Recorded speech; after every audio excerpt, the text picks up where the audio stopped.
Hello everyone. तो भाई स्वागत है सबका आपके अपने चैनल केल्विन पर। मेरा नाम है भरत भूषण और भाई आप देख रहे हैं इंपॉर्टेंट क्वेश्चन की वीडियो। तो हम लोग यहाँ पर कर रहे हैं इंपॉर्टेंट क्वेश्चन जो आपको चाहिए आपके स्कूल के एग्जाम के लिए, आपके टेस्ट के लिए, और भाई जो लोग जेई नीट या CEUT उनकी तैयारी कर रहे हैं, जो स्कूल के उनके एग्जाम होने वाले, कंपटीशन एग्जाम होने वाले, भाई सबके लिए इंपॉर्टेंट क्वेश्चन यहाँ पर हम लोग कर रहे हैं। तो अब हम लोग आ गए हैं यहाँ पे ग्रेविटेशन चैप्टर यहाँ पे चल रहा है और अब हम आ चुके हैं यहाँ पे डेरिवेशन वाले पार्ट पे। तो हम लोग जो वीडियो एक होती है पूरी डेडिकेट करते हैं जिसमें हम उस चैप्टर के सारे इंपॉर्टेंट डेरिवेशन करते हैं। तो वो वही वीडियो है कि आज हम जिसमें डेरिवेशन करने जा रहे हैं ग्रेविटेशन चैप्टर के। तो इससे पहले हमने काफी सारी चीजें की हैं। अगर आपने वो वीडियो नहीं देखी है तो भाई वो वीडियो जरूर देख लें, क्योंकि जो है काफी सारी चीजें क्या होती हैं कि बार बार रिपीट होती हैं और आपको जो है समझ में तभी आता है जब बार बार आप उन चीजों को देखोगे तो आपके दिमाग में घुसेगी। एक बार में हो सकता है ना घुसे। तो भाई सब लोग ट्राई करें कि सारी वीडियो जो है शुरू से लास्ट तक जरूर देखें। और ये जो इंपॉर्टेंट वीडियो है ये है डेरिवेशन की। तो स्टार्ट करते हैं, देखते हैं कौन कौन से इस चैप्टर के डेरिवेशन है जो हमारे लिए इंपॉर्टेंट है। काफी सारे डेरिवेशन है इस चैप्टर में, तो इंपॉर्टेंट डेरिवेशन कौन से हमारे सामने हैं। तो पहला डेरिवेशन हमारे सामने यहाँ पे आ गया है, obtain an expression showing the variation of acceleration due to gravity with the height. तो आपको बताना है कि हाइट के साथ ये कैसे वेरी करता है। और आपको ये दूसरा ऐसा भी पूछ सकता है, prove that the acceleration due to gravity varies with height as G dash equal to G into 1 minus 2h upon में r। तो ये हमें प्रूव करना है। तो देखो डेरिवेशन वाले जो क्वेश्चन है ना, उनमें कई बार ऐसा होगा कि अलग अलग ढंग से पूछेगा, सेम क्वेश्चन होगा अलग अलग ढंग से पूछेगा। तो मैं कई बार आपको बताता रहता हूं, कई बार की चीजें ऐसे होती हैं। तो आपको ध्यान रखना है कि डेरिवेशन जब आएगा तो एक ही डेरिवेशन को अलग अलग ढंग से पूछने के तरीके होते हैं, लेकिन आपको कॉन्फिडेंस होना चाहिए अपने ऊपर कि आपने जो किया है वो सही किया है, भाई वही हमें करना है। ठीक है, तो मान लो कोई भी डेरिवेशन में से आगे तो हम क्या करेंगे, हमें बताना है हाइट के साथ जी कैसे वेरी करता है। ठीक है, तो हम क्या करेंगे, हम लिखेंगे वी नो दैट जी। हम स्टार्ट करेंगे कि भाई जी हमें पता है क्या होता है, जी का वैल्यू क्या होता है, G equal to capital G M upon में आर स्क्वायर। ये हमें पता है ना, ये होता है हमारा, ये हमारा जी का वैल्यू होता है। ठीक है, जी एम अपॉन में आर स्क्वायर। अब अगर मैं अर्थ के सरफेस की बात करूं तो ये G M by R square correct है, G M by R square ही होगा। ठीक है, लेकिन अगर हम किसी हाइट पे चले जाएं, जैसे मान लो ये अर्थ है, अर्थ के सरफेस पे यहां पर ये जो डिस्टेंस है ये आर है, तो हमने G M by R square लिखा। लेकिन मैं किसी हाइट पे अगर चला जाऊं, मान लो ये हाइट h है, तो मैं हाइट पे चला गया, मान लो ये हाइट h है, तो ये डिस्टेंस कितना हो गया, ये r प्लस h हो गया। r तो इतना हो गया और h इतना हो गया, तो यहाँ पे g का वैल्यू कितना होगा, तो यहाँ पे g का वैल्यू जो होगा gm बाय डिस्टेंस का स्क्वायर हो जाएगा, जो भी हमारा डिस्टेंस है टोटल अब r प्लस h का स्क्वायर। तो at height h, also at height h, g का वैल्यू कितना हो जाएगा, जी डैश मान लेते हैं उसको, इक्वल टू कितना हो जाएगा, जी एम अपॉन में आर प्लस एच का होल स्क्वायर। आई होप आपको दिख रहा होगा पूरा, ये थोड़ा नीचे आ गया। तो जी एम अपॉन में आर स्क्वायर की जगह क्या हो गया, आर प्लस एच का होल स्क्वायर हो गया यहाँ पे। ठीक है, तो ये हमारे पास दो इक्वेशन आई। अब इन दोनों को हम अगर डिवाइड करें, मान लो इक्वेशन नंबर 1 है, इक्वेशन नंबर 2 है, तो मान लो मैं जी डैश को जी से डिवाइड कर देता हूँ। ठीक है, तो क्या आएगा, ये जी एम अपॉन में आर प्लस एच का स्क्वायर और डिवाइडेड बाय क्या हो जाएगा, जी एम अपॉन में आर स्क्वायर। तो जी एम से जी एम चला गया, तो क्या बचा आपका, ये आर स्क्वायर अपॉन में आर प्लस एच का होल स्क्वायर। ठीक है, तो जी डैश हमारा कितना आया, अगर मैं इसको यहां ले जाऊं जी को, तो जी डैश इक्वल टू आ गया G into R square divided by R plus H का होल स्क्वायर। या फिर मैं लिख सकता हूं इसे G into R divide by R plus H का होल स्क्वायर, ये भी लिख सकते हैं। ठीक है, ये भी लिख सकते हैं। तो ये हमारे g की value I at any height h। ठीक है, तो ये हमारा फॉर्मूला है। अब ये कह रहे हैं कि इसको प्रूव करना है कि ये भी होता है फॉर्मूला, ये भी हमारा फॉर्मूला होता है 1 माइनस 2h बाय r। तो ये फॉर्मूला कब होता है, ये फॉर्मूला तब होता है एक्चुअली जब हाइट हमारी काफी कम होती है। जो हाइट है हमारी, ये हाइट हमारी काफी कम होती है रेडियस के कंपैरिजन में। तो रेडियस ऑफ द अर्थ कितना होता है, आप लोगों ने अगर क्वेश्चन किए होंगे, हमारे ग्रेविटेशन के सारे क्वेश्चन मैंने किए थे, तो भाई रेडियस ऑफ द अर्थ जो है लगभग 6400 किलोमीटर होता है ना, 6300 कुछ होता है, 6400 किलोमीटर होता है। तो अगर ये हाइट इसके मुकाबले काफी कम है, मतलब हाइट आपकी क्वेश्चन में यूजुअली दी रहता है 10 किलोमीटर, 20 किलोमीटर, 50, 80, 100, 200 किलोमीटर तक चल जाता है। तो अगर हमारी हाइट इतनी है, 200 किलोमीटर तक है, तब ये वाला फॉर्मूला आता है। तो कैसे आता है अभी देखते हैं हम लोग। लेकिन ये जो फॉर्मूला हमने अभी ड्राइव किया, ये एग्जैक्ट फॉर्मूला, ये हमेशा काम करेगा, चाहे हाइट कम हो ज्यादा हो, हमेशा ये फॉर्मूला लग सकता है, G dash equal to G R divide by R square divide by R plus H का होल स्क्वायर। ये फॉर्मूला हमेशा यूज होता है। अब इससे ही ड्राइव होके ये फॉर्मूला आएगा, लेकिन कम हाइट के लिए आएगा। ठीक है, तो कैसे आएगा देखो, इसको कैसे निकालेंगे हम लोग। तो एक पेज ऐड कर लेते हैं, इसको ध्यान रखेंगे, जी डैश हमारा जो आ रहा है R divide by R plus H का होल स्क्वायर आ रहा है, तो इसको ध्यान रखेंगे। तो देखिए अब यहाँ पे जो है हमारा जो जी डैश था वो हमारा आया जी इंटू आर स्क्वायर अपॉन में आर प्लस एच का होल स्क्वायर, है ना जी। अब यहां पर या फिर अगर आपने बाइनोमियल थ्योरम पढ़ा हुआ, कई लोगों ने, बाइनोमियल थ्योरम होती है, बाइनोमियल थ्योरम ये बोलती है कि मान लो 1 प्लस एक्स की पावर n है, 1 प्लस एक्स की पावर n है, और इसको हमें एक्सपेंड करना है या खोलना है, और हमारा x जो है काफी कम है 1 के कंपैरिजन में, x काफी कम है 1 के कंपैरिजन में, तो ये बन जाता है 1 प्लस एन एक्स, मतलब पावर यहां मल्टीप्लाई हो जाती है और 1 प्लस एन एक्स आ जाता है। लेकिन कब आता है, जब x जो है काफी कम हो 1 के कंपैरिजन में। जैसे आपको एग्जांपल बताता हूं, मान लो अगर ये होता 1 प्लस 0.1 की पावर 0.1 की पावर मान लो 10, तो ये अप्रॉक्सीमेटली जो है हम लिख सकते थे 1 plus 10 into 0.1 that is equal to 1 plus 1 हो जाएगा, ये भी 10 की मल्टीप्लाई 0.1 से करोगे तो 2 आ जाएगा। ठीक है, तो ये अप्रॉक्सीमेटली 2 होगा। आप लोग करके देख लेना कैलकुलेटर से एक बार 1.1 लिखना और 10 बार उसकी मल्टीप्लाई करना, तो लगभग आंसर 2 के आसपास आ जाएगा। ठीक है, तो ऐसा होता है। ठीक है, तो ये थ्योरम बोलता है कि जो पावर होती है मल्टीप्लाई हो जाती है यहाँ पे और आपका आंसर ऐसे आ जाता है। लेकिन कब आता है, जब ये वैल्यू इससे काफी कम हो। ठीक है, अच्छा कई बार क्या होता है 1 प्लस एक्स की फॉर्म नहीं आता, a प्लस बी की फॉर्म ऐसे आ जाती है कि a प्लस बी की पावर मान लो n आ गया। ठीक है, अब मान लो a प्लस बी ऐसा कुछ आ गया कि मान लो ये 100 है और ये मान लो 10 है और इसकी पावर कुछ आ गई, मान लो 20 आ गई पावर, ये आपको सॉल्व करना है। अब यहाँ पे 1 प्लस एक्स तो नहीं आया, तो हम लोग क्या करते हैं, यहाँ पे 100 को कॉमन ले लेते हैं बाहर। अगर 100 को मैं बाहर ले लूँ तो 100 की पावर 20 तो बाहर आ जाएगा, 100 को बाहर लेंगे तो 100 की पावर 20 आ जाएगा। यहाँ पे कितना बचेगा, 1 बचेगा, और यहाँ पे क्या बचेगा 10/100 यानी 1/10 हो जाएगा। भाई 10 जब 100 को कॉमन लेंगे बाहर तो यहाँ क्या होगा, यहाँ पे 1 बचेगा, यहाँ पे 10/100 बचेगा यानी 1/10 बचेगा, तो पावर कितनी बची 20। अब ये वही फॉर्म आ गई, ये वाली फॉर्म आ गई 1 प्लस एक्स की पावर n वाली फॉर्म, तो 1 प्लस 1/10 यानी 0.1 हो गया, इसकी पावर 20 है। तो सिमिलरली जैसे यहाँ सॉल्व किया था वैसे आप सॉल्व कर लेंगे। ठीक है, तो हम लोग ऐसे करके कर सकते हैं इस चीज को। तो ध्यान रखिएगा बाइनोमियल थ्योरम है, मैथ्स वाले बच्चों को पता होगा, बाकी जो बच्चे हैं उनको भी याद रखना है कि ऐसे होता है। अब यहाँ पे ये चीज ट्राई करनी है, देखो कैसे ट्राई करेंगे। ये हम लिख सकते हैं g, और इसको क्या कर सकता हूँ मैं, आर स्क्वायर को मैं इसको ऐसे लिखता हूँ R divide by R plus H का होल स्क्वायर। ठीक है, अब मैं इस वाले r से नीचे डिवाइड कर देता हूँ, या फिर मैं r से ऊपर नीचे डिवाइड कर देता हूँ मान लो, तो क्या बन जाएगा, ये ऊपर तो 1 आ जाएगा, नीचे क्या आ जाएगा, r से डिवाइड करोगे तो 1 प्लस एच बाई आर, ये बन जाएगा। ठीक है, और पावर कितनी है, ये स्क्वायर है। ठीक है जी, ये जी डैश का वैल्यू है। ठीक है, मैंने क्या किया है, मैंने r से ऊपर नीचे डिवाइड कर दिया, तो ऊपर 1 आ गया, नीचे 1 प्लस एच बाई आर आ गया। अब मैं अगर इसको मैं ऊपर ले आऊं, या मैं इसको लिख सकता हूं कि जी डैश इक्वल टू कितना होगा, जी इंटू, इसको ऊपर ले जाऊंगा तो क्या लिख सकता हूं, 1 प्लस एच बाय आर की पावर -2, ये लिख सकता हूं मैं, क्योंकि ये पावर 2 है ना। इसको मैं लिख सकता हूं 1 divide by 1 plus H by R का स्क्वायर अपॉन में पूरा स्क्वायर अपॉन में आ सकता है, उसको ऊपर ले जाऊंगा तो पावर -2 हो जाएगी। समझ रहे हो क्या बोल रहा हूं मैं, ये बोल रहा हूं कि मैं इसको लिख सकता हूं 1 प्लस एच बाय आर का होल स्क्वायर ऐसे। ठीक है, तो फिर मैं ऊपर ले गया तो ये हो गया। ठीक है, बताना पड़ता है ना, कई बार बच्चे हमारे जो है कई सारे स्टूडेंट है फिर बोलते सर क्या कर दिया क्या कर दिया क्या कर दिया, है ना, ध्यान नहीं देते, फिर बोलते क्या कर दिया, तो बताना पड़ता है कैसे कैसे स्टेप हुआ है। तो ये होगा। ठीक है, अब क्या करेंगे, देखो वही फॉर्म आ गई 1 प्लस एक्स की पावर n, लेकिन होना क्या चाहिए, x बहुत कम होना चाहिए। तो x कम कब होगा, जब h मान लो बहुत कम है, h मान लो 200 है और r आपका 6400 किलोमीटर है, तो ये वैल्यू काफी कम आएगी 1 के मुकाबले। अगर आप सॉल्व करोगे तो 1/32 आ रही है, काफी कम वैल्यू आ रही है। तो हम यूज कर सकते हैं बाइनोमियल थ्योरम, तो बाइनोमियल थ्योरम यहाँ पे यूज हो सकती है। अब तो क्या यूज करेंगे हम, कैसे यूज करेंगे, हम लोग इसको क्या लिख देंगे, इसको हम लिख देंगे g into 1 minus 2h upon में r।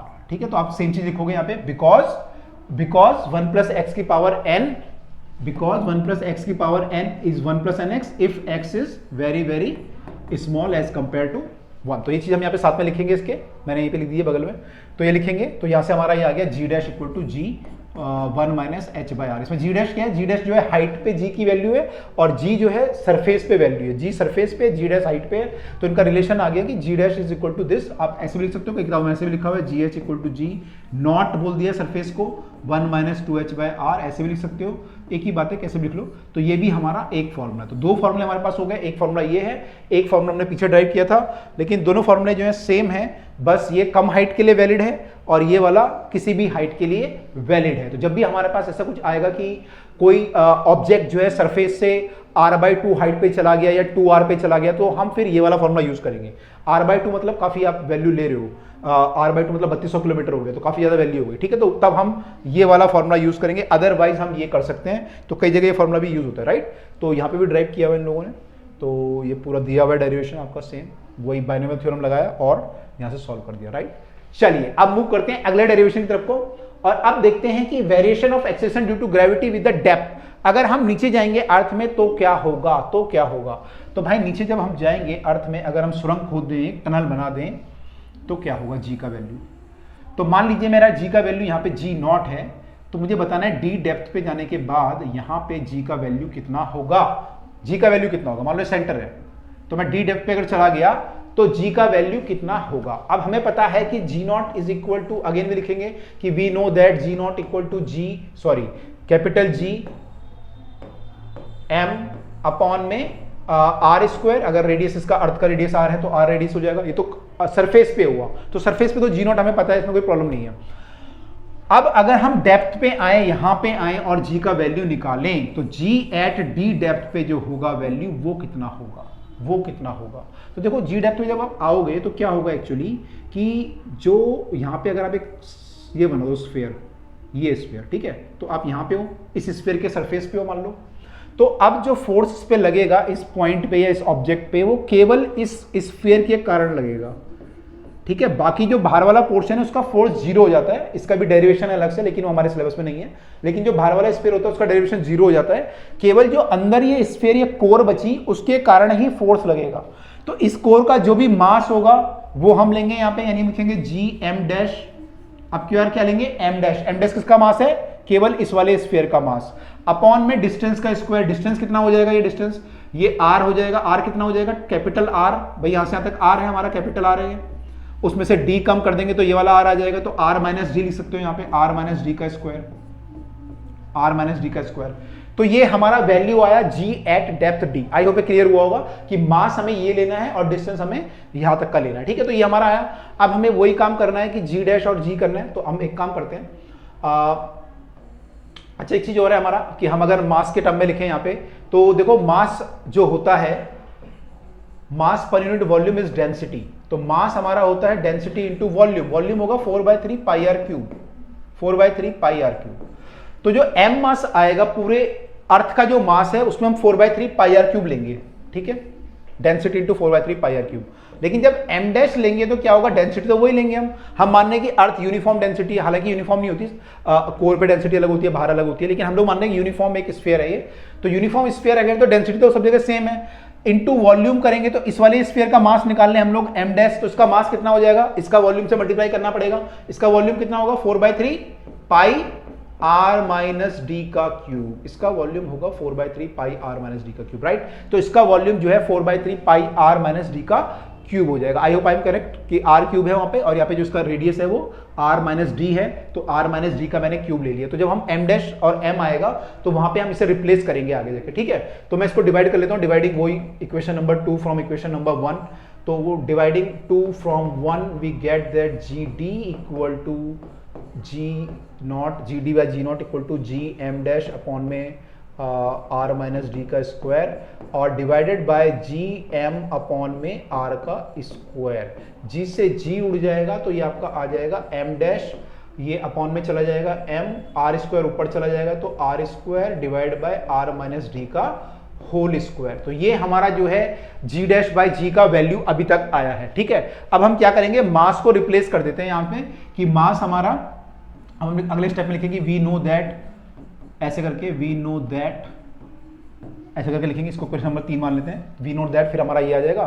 तो दिस इंप्लाइज दैट, हमें क्या निकालना है, m डैश बाय m निकालना है, तो ऐसे m डैश बाय m पहले निकाल लेते हैं। This implies that m dash by m equal to क्या आ जाएगा, अगर मैं दोनों को डिवाइड करूंगा m डैश बाय m, तो हमारा रो से रो तो कट ही जाएगा, 4/3 पाई आर क्यूब, सब कुछ कट जाएगा। आप वैसे लिख लेना पूरा, rho into 4/3 pi R minus D का cube divided by rho 4/3 pi, ये क्या था, आर का क्यूब था, है ना। तो ये सब कट जाएगा, ये कट जाएगा, ये कट जाएगा। This implies that m dash by m equal to R minus D का क्यूब डिवाइड बाय आर का क्यूब। फिर हम लिखेंगे putting this in equation number 3, क्योंकि हमें तो ये निकालना है बेसिकली। तो putting this in equation number 3, तो अगले स्टेप में हम लिखेंगे पुटिंग इन इक्वेशन नंबर 3। एक पेज ऐड कर लेते हैं यहाँ पे। Yes, putting m dash by m equal to m dash by m equal to कितना आया था, r माइनस डी का क्यूब अपॉन में r क्यूब इन इक्वेशन 3। तो इक्वेशन 3 में पुट करेंगे तो we get that g dash upon में g इक्वल टू क्या आ जाएगा हमारा, क्या था वहां पे m डैश बाय m था, तो m डैश बाय m की जगह तो ये पुट कर देंगे r माइनस डी का क्यूब बाय r का क्यूब, r माइनस डी का cube divide bye into r का क्यूब, और मल्टीप्लाई में क्या था साथ में, यहाँ पे था r स्क्वायर और r माइनस डी का स्क्वायर, तो ये r स्क्वायर हो गया और ये r माइनस डी का स्क्वायर हो गया। इसको जब आप सॉल्व करोगे तो r स्क्वायर से पावर कट जाएगी तो एक पावर बचेगी यहाँ पे, ऐसी ये पावर कट जाएगी तो एक पावर बचेगी यहाँ पे।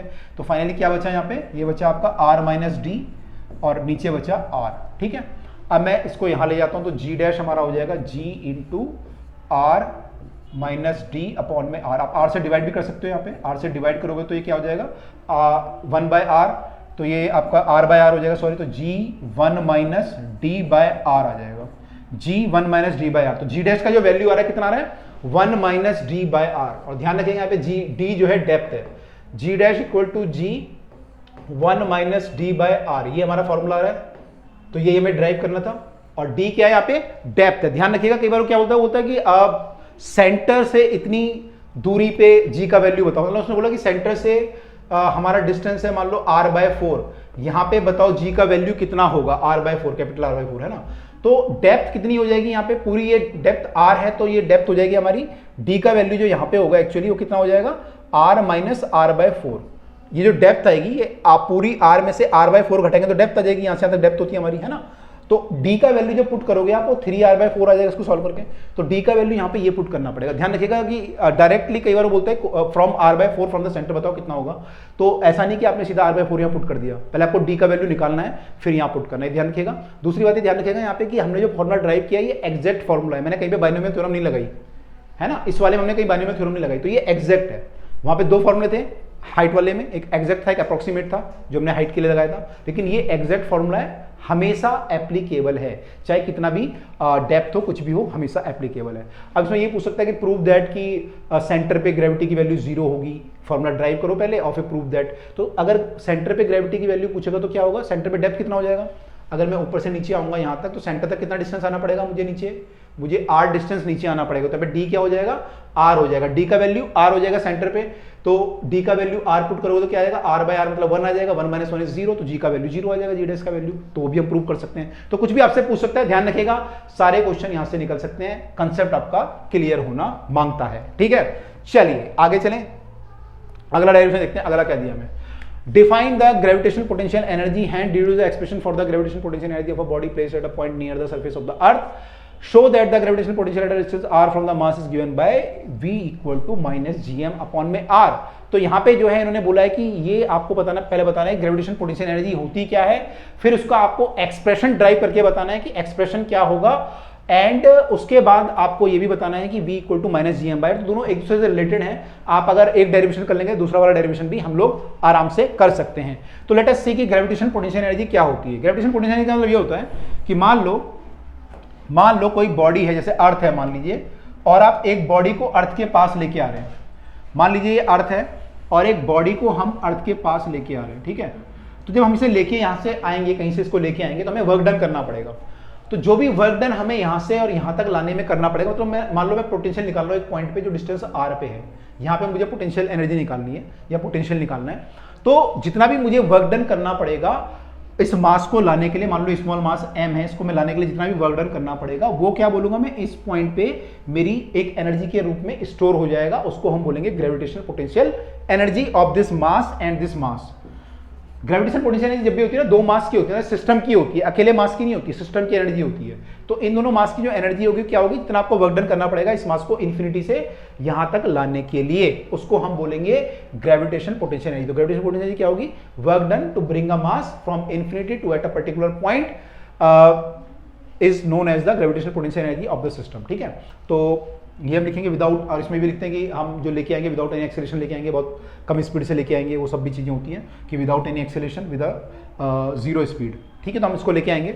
अच्छा, वर्क डन कितना, वर्क डन कैसे निकालोगे आप? वर्क हमारा होता है फोर्स इंटू डिस्प्लेसमेंट, ये आपने पढ़ा होगा, F इंटू डी एक्स मान लेते हैं, क्योंकि फोर्स आपका वेरिएबल होगा यहाँ पे, तो आपको इंटीग्रेट करना पड़ेगा।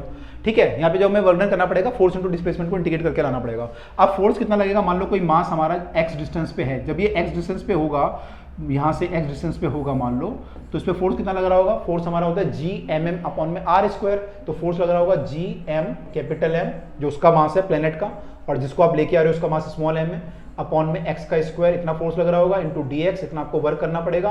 और आप कहां से कहां लेके आ रहे हो? आप इन्फिनिटी से लेके आओगे एक पॉइंट पे जहां पे कि डिस्टेंस r हो जाएगा, आपका जो x की वैल्यू हो जाएगी कितना हो जाएगा?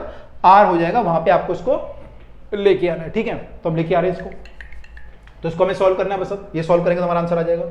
तो भाई इसमें सॉल्व करने के लिए क्या करोगे हम? जी एम एम एम, इसको सबको बाहर कर दो, क्योंकि ये सारे के सारे कांस्टेंट हैं, तो इनको बाहर कर सकते हैं, ये हमें सॉल्व करना है। अब इसका इंटीग्रेशन क्या होता है? 1/x² का इंटीग्रेशन क्या होता है?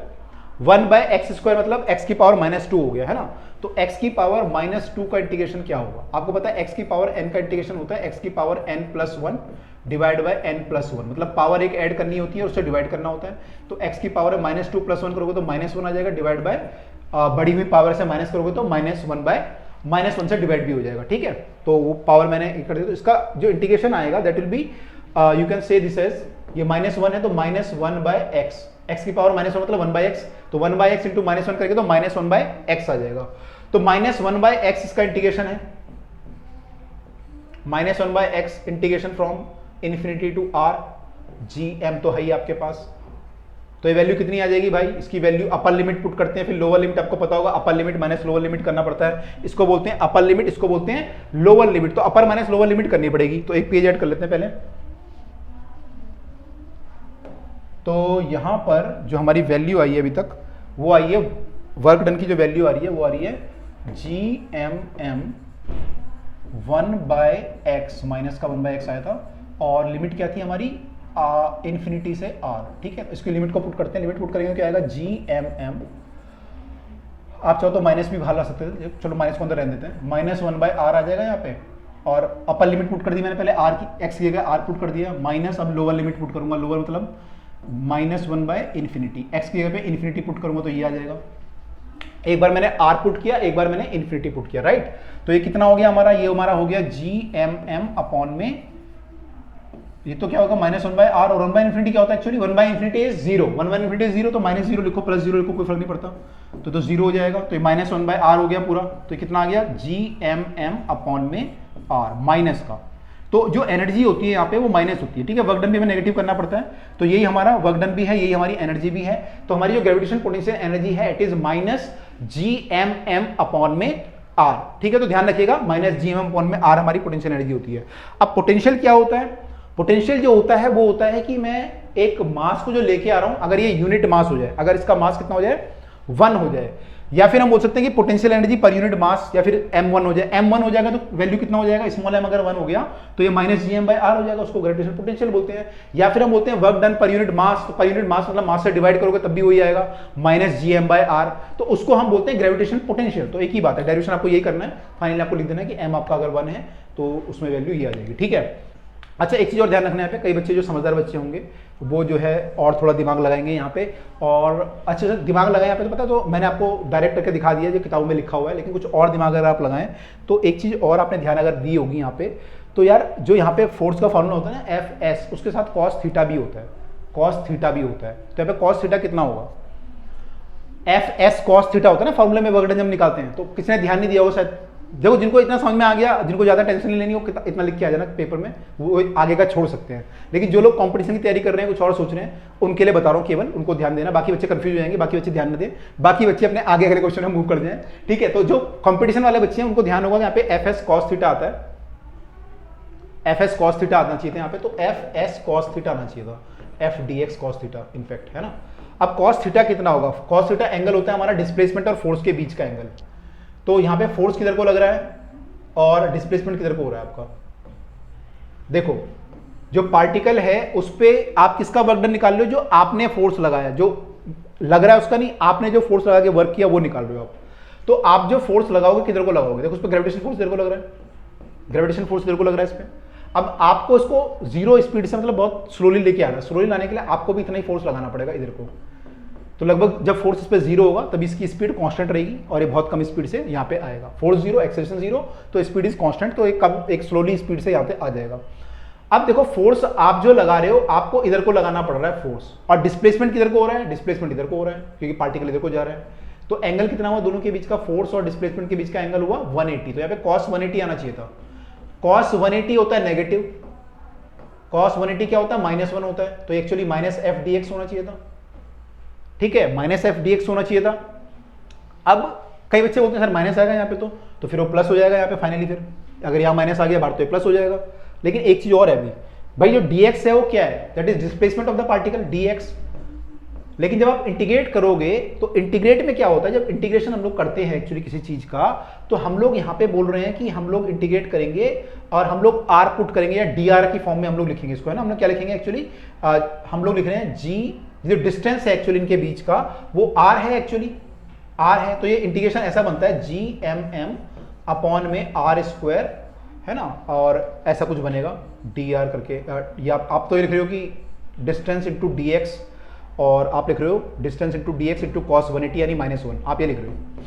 ठीक है, अब एक चीज और होती है यहाँ पे, जब dx है वो किधर को है, इधर को है। dx इधर को है, इधर को है dx, और dr किधर को होगा, r वेक्टर कहां से शुरू हुआ है, r वेक्टर प्लेनेट के सेंटर से ये इधर को जा रहा है, r वेक्टर इधर को है, तो dr वेक्टर भी इधर को होगा। तो एक्चुअली जो dx है ना वो -dr है। dx क्या है, -dr, तो हम यहाँ पे -dr पुट करेंगे तो फिर ये माइनस माइनस कट के फिर प्लस आ जाएगा, तो फिर भी जो आंसर हमारा वो सेम आ जाएगा। ठीक है, तो कॉन्सेप्चुअली अगर सोचोगे तो ये चीज भी होती है, किताबों में लिखी नहीं हुई है यूजुअली, जो आपके डेरिवेशन है किताबों में नहीं लिखा हुआ ऐसा।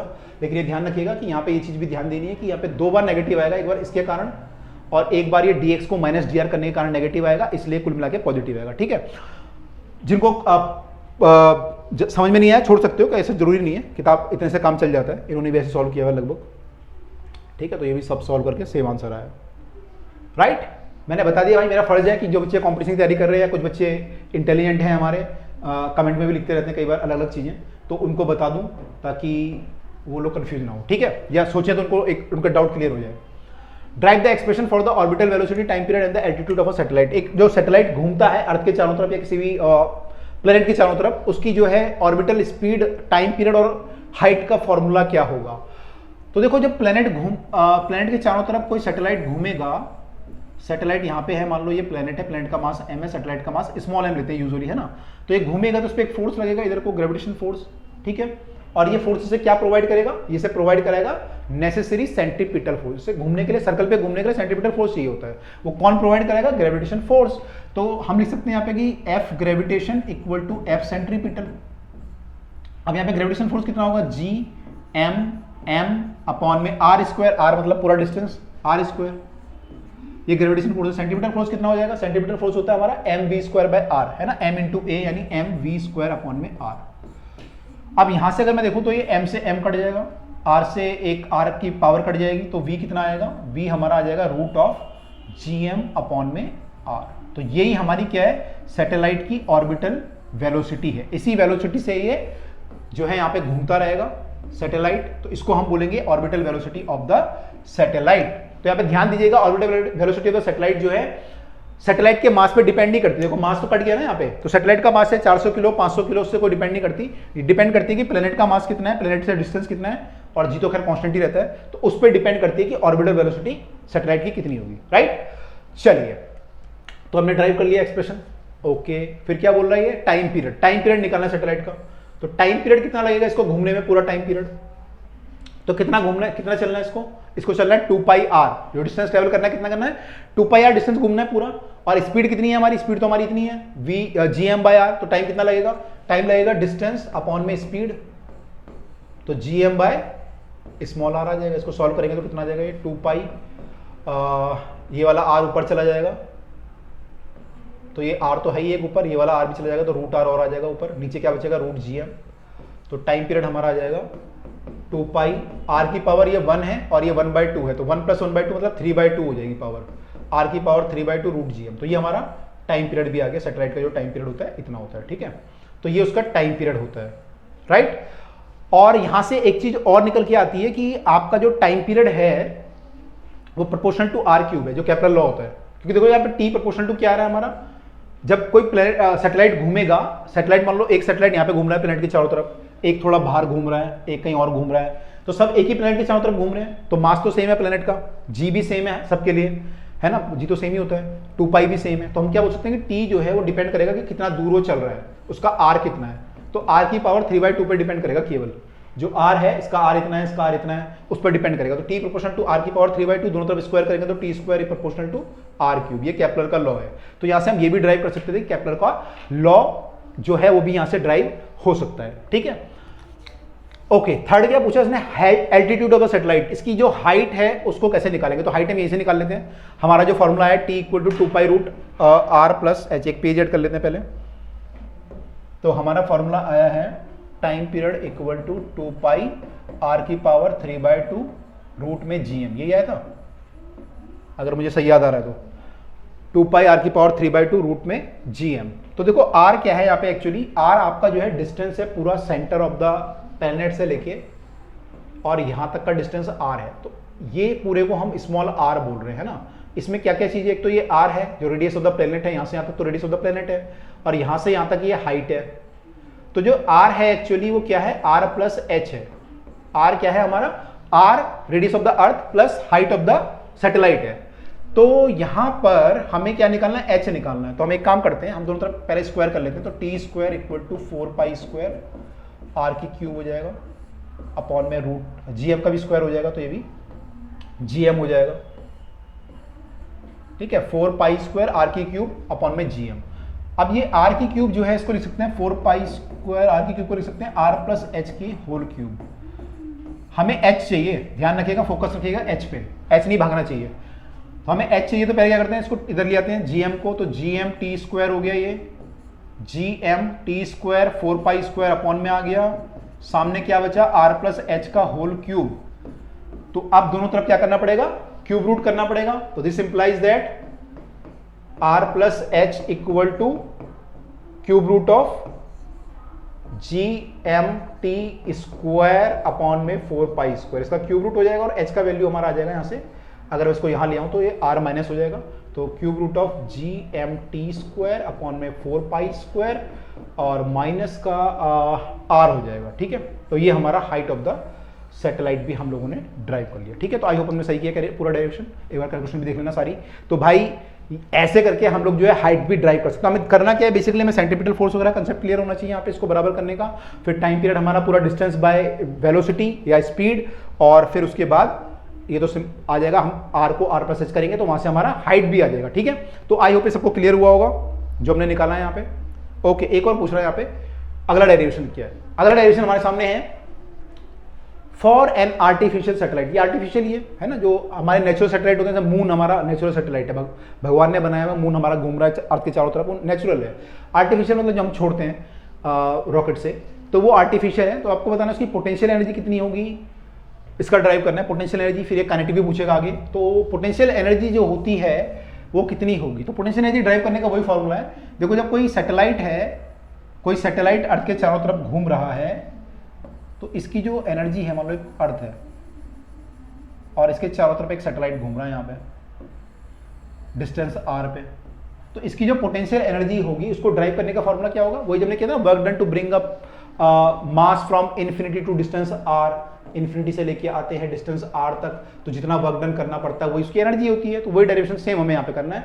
तो इसकी पोटेंशियल एनर्जी भी कितनी आ जाएगी, U equal to minus G M M upon में आर आ जाएगी, ठीक है।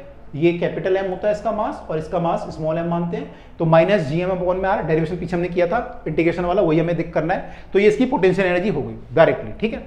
डेरिवेशन आप देख लेना एक बार दोबारा।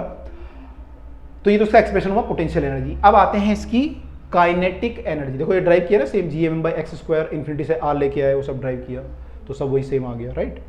अब आते हैं काइनेटिक। काइनेटिक एनर्जी हमारी होती है half M V square. V square मतलब जिस स्पीड से वो घूम रहा है, यानी कि ऑर्बिटल स्पीड। और ऑर्बिटल स्पीड कितनी आई थी हमारी पीछे, अगर आपको ध्यान होगा तो रूट जी एम अपॉन में आर, ठीक है। हमने न्यूमेरिकल भी किए होंगे तो आपको ध्यान होगा, जी एम अपॉन में आर आई थी हमारी, इसका स्क्वायर है ये। तो ये कितना आ जाएगा, half M G M upon में आर, यानी कि जी एम एम अपॉन में 2r। This is our kinetic energy. तो हमारी भाई काइनेटिक एनर्जी भी आ गई जी एम अपॉन में 2r, ठीक है। तो पोटेंशियल आ गई, काइनेटिक आ गई। अब टोटल पूछेगा क्या टोटल, देखते हैं। आई होप ये क्लियर होगा सबको काइनेटिक एनर्जी। तो यहाँ पे हम लिखेंगे we know that our orbital speed is, यहाँ पे आगे ये भी लिखना पड़ेगा, we know that our orbital speed V naught is G M by R, this implies that kinetic energy will be equal to this. तो ये लिखना पड़ेगा, ठीक है, छोड़ना मत पेपर में कुछ भी। तो ये देखो यहाँ पे ड्राइव कर दिया काइनेटिक एनर्जी वही, ठीक है। अब बोला टोटल एनर्जी कितनी होगी, टोटल कितनी होगी, ये हम ऑलरेडी क्वेश्चन कर चुके हैं सारे, जिन्होंने वीडियो नहीं देखी हो देख लेना। टोटल एनर्जी होगी काइनेटिक प्लस पोटेंशियल या पोटेंशियल प्लस काइनेटिक। पोटेंशियल कितनी निकली थी हमारी, minus G M M upon में आर, फॉर्मूला याद होना चाहिए आपको, बहुत सारे क्वेश्चन कर चुके हैं। काइनेटिक एनर्जी कितनी आई थी, जी एम एम अपॉन में 2r, ये आई थी। दोनों को ऐड करेंगे, एलसीएम लेंगे, तो minus G M M upon में आर को अगर मैं बाहर कर दूं, minus G M M upon में आर, प्लस को ही बाहर, माइनस को नहीं करते, तो -1 बचेगा यहाँ पे। इसको पूरे को बाहर कर दिया, -1 बचा। यहाँ पे कितना बचा, +½ बचा यहाँ पे। अगर जी एम एम अपॉन में आर को बाहर कर दूंगा तो कितना बचेगा, +½ इन दोनों को ऐड करेंगे तो कितना आएगा, -½ आएगा। तो कितना हो जाएगा, जी एम एम अपॉन में आर इंटू -½ तो ये minus G M M upon में 2r। This is our total energy. तो टोटल एनर्जी भाई इतनी होती है, यहाँ पे ध्यान से देखेंगे, टोटल एनर्जी हमारी इतनी होती है। ये हमारी पोटेंशियल थी, ये काइनेटिक थी, ये टोटल है। अब देखो काइनेटिक और टोटल में एक रिलेशन है कि दोनों बराबर हैं, बस ये नेगेटिव है, ये पॉजिटिव है, तो दोनों आपस में मैग्नीट्यूड में बराबर होती हैं। और ये नेगेटिव पॉजिटिव का चक्कर होता है, ये इससे डबल होती है, पोटेंशियल एनर्जी से डबल है। आप देख सकते हो ये इसका ये इससे आधी है, आप ये बोल सकते हो। तो ये सब रिलेशन आपको पता होने चाहिए, ठीक है। तो कई सारे क्वेश्चन हम न्यूमेरिकल कर चुके हैं भाई ऑलरेडी, करे नहीं करे, जिन लोगों ने किए होंगे पता होंगे, सारे याद होगा सब कुछ, है ना। देखो टोटल एनर्जी हमारी -gm/2r आ गई, राइट। ओके, अब आया हमारे सामने drive the expression for the escape velocity of the अर्थ। कुछ गलत लिख दिया, फ्रॉम द अर्थ होना चाहिए था, है ना। एस्केप वेलोसिटी ऑफ द अर्थ नहीं होगा, फ्रॉम द अर्थ कितनी होनी चाहिए। किसी सैटेलाइट को अगर हम ऊपर फेंकेंगे तो कितनी स्पीड से हम उसे फेंकेंगे ताकि वो वापस ना आए, अर्थ से बाहर चला जाए। तो भाई इसके लिए हम लोग कंजर्वेशन ऑफ एनर्जी लगा सकते हैं। इसके दो तरीके, एक इंटीग्रेशन का तरीका है, एक जो है सिंपल तरीका है। मैं सिंपल तरीके से डेरिवेशन करा रहा हूँ आपको, इंटीग्रेशन आपको बता दूंगा क्या करना है, लेकिन हम सिंपल तरीके से करते हैं। तो हम क्या करते हैं, हम ये मानते हैं कि सैटेलाइट जो है यहाँ से आपने भेजा, तो आपने मान लो इसको एस्केप वेलोसिटी VE दी, ठीक है। आपने एस्केप वेलोसिटी VE दी, तो क्या होगा, ये चला जाएगा इन्फिनिटी पे। कहाँ चला जाएगा, इन्फिनिटी पे, ठीक है। तो आपको इतनी स्पीड देनी है ताकि ये कम से कम इन्फिनिटी पे चला जाए, मतलब चला जाए बस, उसमें चाहे काइनेटिक एनर्जी ना हो भले वहाँ पे, लेकिन पहुंच जाए वहाँ तक। तो फाइनली इसकी जो एनर्जी होगी और इनिशियल एनर्जी होगी, दोनों बराबर होगी, है ना। आपने कोई एनर्जी दी उसकी, तो ये एनर्जी आपने एक बार फेंक दिया आपने, तो हाथ से छोड़ दिया, अब कोई एनर्जी नहीं दी, आपने तो कोई एनर्जी नहीं दी, अब एक बार आपने दे दी एनर्जी, तो इसकी जो एनर्जी होगी शुरू में कितनी होगी, ½ mve², काइनेटिक एनर्जी होगी इसकी, ठीक है। आपने छोड़ दिया हाथ से, तो ½ mv² से जा रहे हैं, प्लस इसकी पोटेंशियल एनर्जी भी होगी। पोटेंशियल कितनी होती है, अभी हमने फॉर्मूला टाइप किया था, -gmm अपॉन में r, तो इसकी प्लस पोटेंशियल एनर्जी भी होगी, तो हो जाएगी -gmm अपॉन में डिस्टेंस इसका r है, अगर आप सरफेस से छोड़ रहे हो तो डिस्टेंस इसका r है, m क्या है, इसका मास है, और स्मॉल m इस बॉडी का मास है। तो ये इसकी इनिशियल टोटल एनर्जी है, टोटल एनर्जी इनिशियल है। अब ये बराबर होगी टोटल एनर्जी फाइनल के, क्योंकि भाई जब आपने एक बार छोड़ दिया तब तो खुद ही मूव कर रहा है, कोई उसकी एनर्जी कोई लॉस तो होनी नहीं। तो फाइनल एनर्जी क्या होगी हमारी, फाइनली वो इन्फिनिटी पे पहुंच गया, तो पोटेंशियल एनर्जी कितनी हो जाएगी, अगर ये r इन्फिनिटी हो गया तो पोटेंशियल एनर्जी कितनी हो जाएगी, इट विल बी 0, क्योंकि 1/∞ इज 0, तो पोटेंशियल एनर्जी विल बी 0। और काइनेटिक कितनी होगी, काइनेटिक भी 0 होगी, क्योंकि हम ये मानने कि हम बस इतनी वेलोसिटी देंगे ताकि वो बाहर चला जाए बस, है ना, उससे ज्यादा नहीं देंगे। अगर उससे ज्यादा दोगे तो फिर यहाँ पे भी काइनेटिक एनर्जी आ जाएगी कुछ, तो हमें मानने में समय केवल बाहर भेजना है, तो इसकी स्पीड वहाँ पे 0 हो जाएगी फाइनली, तो इसकी काइनेटिक एनर्जी भी 0 होगी। सब बात आपको लिखनी है पेपर पे। तो यहाँ से हमारी एस्केप वेलोसिटी आ जाएगी। अब अगर आप देखो क्या आ रहा है हमारा, ½ mve² is equal to gmm upon में r। m से m कटा, 2 वहाँ चला जाएगा, तो v कितना आ जाएगा, v इज रूट, ये 2 यहाँ चला जाएगा, 2gm अपॉन में r होगा पहले, और फिर v² है तो ये रूट में आ जाएगा, तो gm अपॉन में r का रूट, समझ रहे हो। 2 यहाँ चला जाएगा, 2gm/r, और फिर रूट आ जाएगा, तो v is root gm upon में r, और ये कैपिटल m है, ध्यान रखिएगा, this is not small m, this is capital m।